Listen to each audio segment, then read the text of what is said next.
के प्रधानमंत्री के अमेरिकी दौरे में जिस तरीके से जलालत हुई है उसकी तस्वीरें लगातार सामने आ रही हैं, पर गोदी मीडिया जो है इस खबर को पूरी तरीके से छुपा रहा है। किस गोदी मीडिया की बात कर रहा हूं मैं? उस गोदी मीडिया की जिसे अमेरिका की जनता ने ही आईना दिखाने का काम किया। जी हां, आपने वीडियो में देखे होंगे कि किस तरीके से अंजना ओम मोदी को, माफ कीजिएगा, अंजना ओम मोदी नहीं, अंजना ओम कश्यप, जो इंडिया के पापा मोदी कहते हुए हर बार अपने स्लोगन में नजर आती थी, अब उनको किस तरीके से जलील होना पड़ा है और इस जलालत को कैसे हजम कर गए हैं देश के प्रधानमंत्री, इसके बारे में भी चर्चा होनी चाहिए। क्योंकि बाइडेन ने गोदी मीडिया की और देश के प्रधानमंत्री की बखिया उधेड़ दी है और उसे देश के प्रधानमंत्री ने स्वीकार भी कर लिया, ताकि दो शब्द वो कह ना सके कि आखिरकार हमारी मीडिया के बारे में इतनी बातें क्यों कही जा रही है। ये वही गोदी मीडिया है जो देश के प्रधानमंत्री के लिए मारकाट मचवाने के लिए देश में तैयार रहता है। क्या ट्रंप ने अपने संबोधन में किया है और क्या रवीश कुमार ने इस पर प्रतिक्रिया दी है, एक बार इस पर नजर डालते हैं। ट्रंप के बाद अब बाइडेन के सामने भी गोदी मीडिया को लेकर अपमानित होना पड़ा। मोदी को मुझे लगता है कि वे प्रेस को यहां लाने जा रहे हैं। भारतीय प्रेस अमेरिकी प्रेस की तुलना में कहीं ज्यादा शालीन है। मैं सोचता हूं आपकी अनुमति से भी हमें सवालों के जवाब नहीं देने चाहिए, क्योंकि वे बिंदु पर सवाल नहीं करेंगे। इस कथन को ध्यान से पढ़िए। इसके जरिए अमेरिका के राष्ट्रपति जो बाइडेन ने भारतीय मीडिया के शर्मनाक पक्ष को उजागर करने के साथ साथ भारत के प्रधानमंत्री को भी अपमानित कर दिया है। जिस गोदी मीडिया को तैयार करने में प्रधानमंत्री मोदी ने 7 साल मेहनत की है, उसे लेकर उन्हें कहीं बधाई तो नहीं मिलेगी।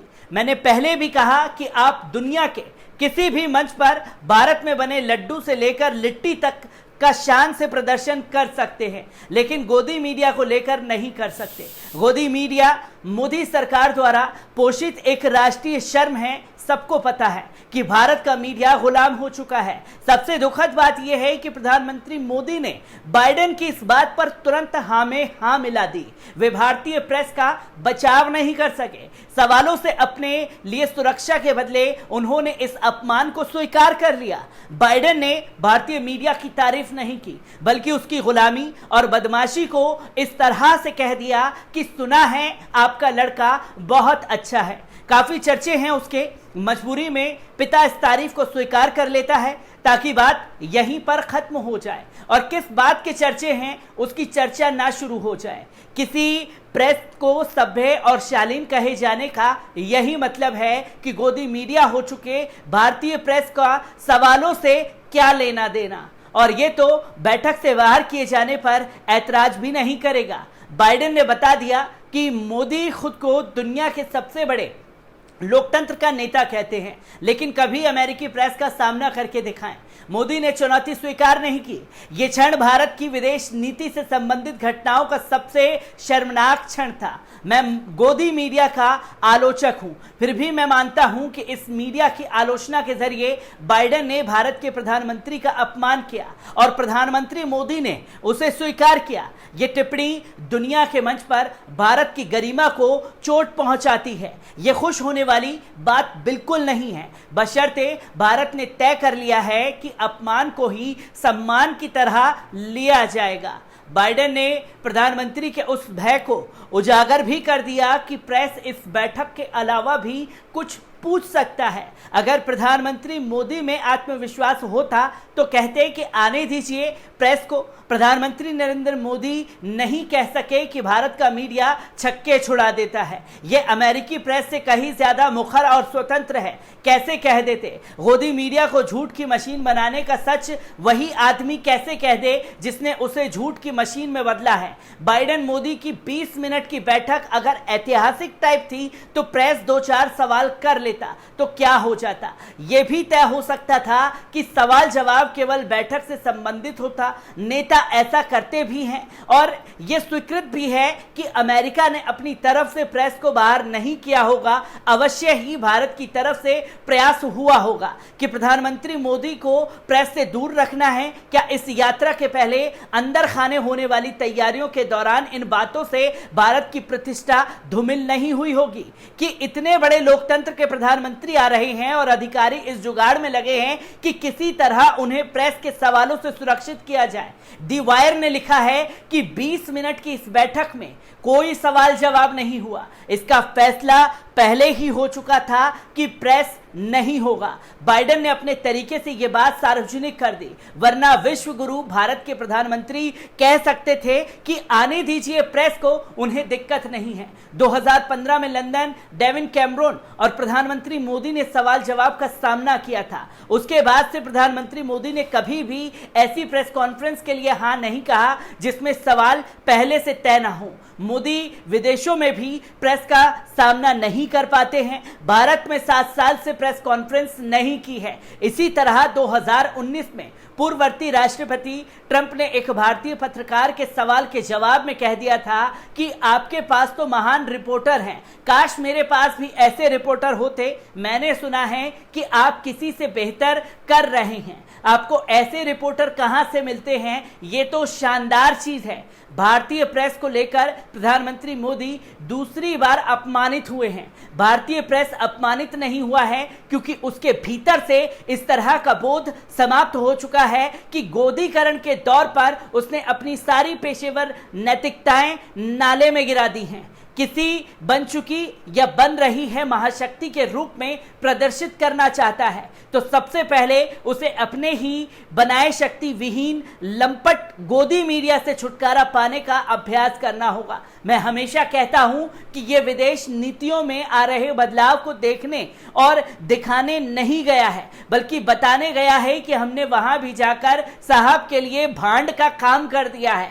भारत की जनता चाहे किसी भी बात पर गर्व कर ले, वे अपने मीडिया और संस्थानों पर गर्व नहीं कर सकती। अगर गर्व करेगी तो अपने ही जायके का प्रदर्शन करेगी कि उसे चिरकुट मीडिया ही पसंद है। भारतीय मीडिया इस अपमान का प्रतिकार भी नहीं कर सकता, बल्कि बाइडेन की इस बात को सीधे सीधे रिपोर्ट भी कर रहा है जैसे कोई ऐतिहासिक बात हो गई हो। वैसे ये ऐतिहासिक ही है जिसे प्रेस की पहचान दुनिया में गुलाम की हो चुकी हो, जहां सवाल पूछने पर पत्रकार गिरफ्तार होते हो, छापे पड़ जाते हो। उस प्रेस के बारे में अगर ऐसे नहीं कहा जाएगा तो कैसे कहा जाएगा।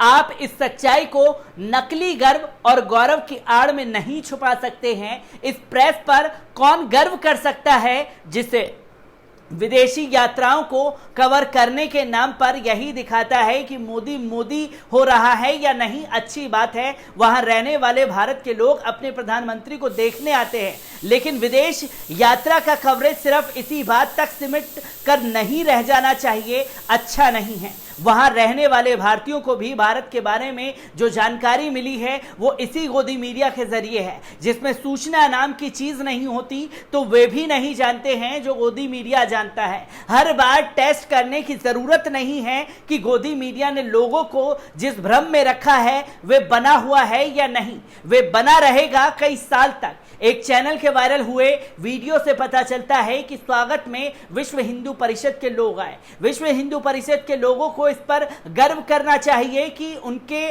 आने से ही प्रधानमंत्री मोदी की अमेरिकी यात्रा की लोकप्रियता सुनिश्चित होती है। बजरंग दल को भी ग्लोबल हो जाना चाहिए ताकि जब भी प्रधानमंत्री मोदी दूसरे देश में जाएं, उनके लोग हवाई अड्डे या होटल के बाहर जमा हो जाएं और गोदी मीडिया गांव-गांव में देख रहे भारतीय दर्शकों को बता सके कि विदेश में प्रधानमंत्री कितने लोकप्रिय हैं। अपनी ही पार्टी अपने ही नागरिकों को बुलवाकर विदेश में लोकप्रियता होने का ये देसी फॉर्मूला गजब का निकाला है। बजरंग दल को अपना टैगलाइन रखना चाहिए, विदेशों में प्रधानमंत्री की लोकप्रियता की गारंटी देने वाला बजरंग दल।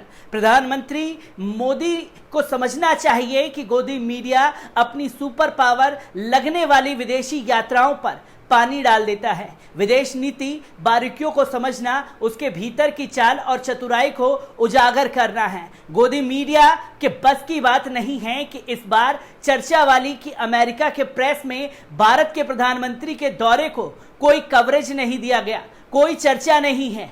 हमेशा से ही ऐसा रहा है। पहले ही विदेशी यात्राओं को बड़े अखबारों में जगह नहीं मिली है, भारत से ज्यादा दूसरे देशों को मिल जाती है। ये कोई अच्छी बात नहीं है, लेकिन इस पर बहस होनी चाहिए कि ऐसा क्यों हो रहा है। इस पर भी बात होनी चाहिए कि गोदी मीडिया के लिए मोदी की सामान्य विदेश यात्रा भी ऐतिहासिक ही क्यों है। अगर ये यात्रा ऐतिहासिक थी तो एक बार आप और गोदी मीडिया फिर से अपना कवरेज देख ले कि क्या उस तरह से व्यापक संदर्भ में वे इस यात्रा को पेश कर पाया है। अपना कवरेज देख लें, फिर अमेरिकी प्रेस से कवरेज नहीं होने को लेकर कोसा जाए। हर बात में महाशक्ति बनने की तलाश करने वाले इन एंकरों को पता नहीं कि भारत 80 करोड़ गरीब लोगों का देश है। यहाँ के नौजवानों के पास नौकरी नहीं है, इनकी अर्थव्यवस्था डूब चुकी है।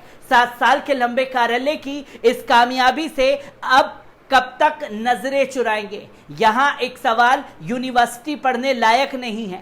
खुद मंत्रियों के बच्चे उसी अमेरिका की शानदार यूनिवर्सिटी में पढ़ते हैं। जिसके पास पैसे नहीं हैं वे भी कर्ज लेकर अपने बच्चों को बाहर भेज रहा है ताकि यहाँ की घटिया यूनिवर्सिटी से अपने बच्चों को बचा सके। यहाँ लोगों के मरने पर संख्या छिपाई जाती है। जिन्हें टीका नहीं लगता उन्हें भी टीका लगाने का सर्टिफिकेट मिल जाता है। फिर प्रोपेगेंडा होता है कि भारत महान हो चुका है। अच्छे कपड़े पहन लेने से और खराब हिंदी बोलने से आप एंकर हो सकते हैं, पत्रकार नहीं। रवीश कुमार ने एक करारा प्रहार भारतीय जनता पार्टी यानी कि देश के प्रधानमंत्री और गोदी मीडिया के ऊपर अपनी कड़ी प्रतिक्रिया दी है। जिसने देश की सिर्फ और सिर्फ धज्जियां उड़ाई हैं, उसी को लेकर के अपनी जो बयानबाजी रवीश कुमार ने की है, सोशल मीडिया पर हंगामा मचा हुआ है। रवीश कुमार से जुड़ी हर एक अपडेट आप लोगों के साथ यूं ही साझा करता रहूंगा। दीजिए इजाजत, शुक्रिया।